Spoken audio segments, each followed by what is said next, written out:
ఎండమావులు episode 23. Business రంగంలో కూడా బాలకృష్ణకి బుద్ధి చెబుతానని సుప్రతీకకి హామీ ఇస్తాడు రమేష్. ప్రభుత్వ అధికారులకి లంచమిచ్చి ప్రజల ఆరోగ్యం పూర్తిగా దెబ్బతీసే ఫ్రూట్ జ్యూసెస్ తయారు చేస్తున్నావంటూ బాలకృష్ణ మీద విరుచుకుపడతాడు రమేష్. ఆ మాటలు విని షాక్ అయిన బాలకృష్ణ అలాంటి పనులు సుప్రతీకే చేస్తుందని, తన పరువు తీయాలని అదంతా ప్లాన్ చేశారని అంటాడు. తన వెంట తీసుకువచ్చిన ఫుడ్ టెక్నాలజిస్ట్ ని పిలిపించి అధికారులకి లంచం ఇచ్చిన విషయాన్ని అతని ద్వారానే చెప్పిస్తాడు రమేష్. అది తన ప్రమేయం లేకుండా జరిగిందని తెలుసుకున్న బాలకృష్ణ ఫుడ్ టెక్నాలజిస్ట్ ని మండిపడి రాజీనామా చేయమంటాడు. దాంతో సమస్య పరిష్కారం కాదని డీలర్స్ తో మాట్లాడి స్టాక్ ని వెనక్కి తెప్పించమని బాలకృష్ణతో అంటాడు రమేష్. తన కంపెనీ ఫ్రూట్ జ్యూసెస్ విషయమై రమేష్ పరోక్షంగా బెదిరించేసరికి బాలకృష్ణ కంగుతింటాడు. తన బాణీలోనే రమేష్ తనని ఉచ్చులో బిగించడం మొదలు పెట్టేసరికి ఊపిరాడక ఉక్కిరి బిక్కిరి అవుతాడు బాలకృష్ణ. అలా సమస్యల్లో ఇరుక్కున్న బాలకృష్ణని రమేష్ అన్ని రకాలుగా సమస్యల నుండి బయటపడేస్తాడు. తర్వాత బాలకృష్ణ మంచిగా మారిపోయి సుప్రతీక ఇంటికెళ్లి క్షమాపణలు చెబుతాడు. సుప్రతీక ఎంతో అభిమానంగా బాలకృష్ణను రిసీవ్ చేసుకుంటుంది. అతని ధోరణిలో మార్పు కోసమే తామిలా ప్రవర్తించామని రమేష్ అంటాడు. బాలకృష్ణ వెళ్లిపోయాక సుప్రతీక దీర్ఘ ఆలోచనలో పడుతుంది. ప్రశ్నించిన రమేష్తో సమత పెళ్లి గురించి ఆలోచిస్తున్నారని అంటుంది. సమత సుధీర్ల పెళ్లి ఎలాగైనా జరిపిద్దామంటూ చెప్తాడు రమేష్. తర్వాత ఇరువురు బాలకృష్ణ ఇంటికి పెళ్లి గురించి మాట్లాడడానికి వెళ్తారు. కానీ బాలకృష్ణ అంగీకరించాడు. సుప్రతీక మీద సదాభిప్రాయం లేనందువల్లే బాలకృష్ణ పెళ్లికి ఒప్పుకోవడం లేదని సుధీర్ గ్రహిస్తాడు. సమతతో సుధీర్ తండ్రి మాటని కాదనడానికి బాధగా ఉందని అంటాడు.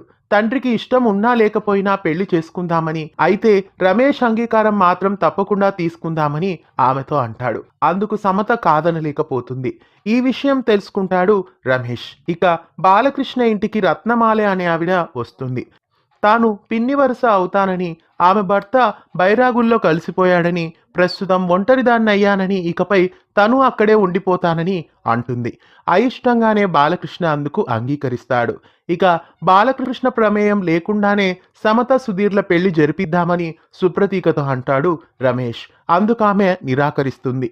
ఎంతగానో నచ్చజెప్పి సమత సుధీర్ల పెళ్లికి ఆమెని ఒప్పిస్తాడు. తర్వాత అందరూ రిజిస్టర్ ఆఫీస్కి వెళ్తారు.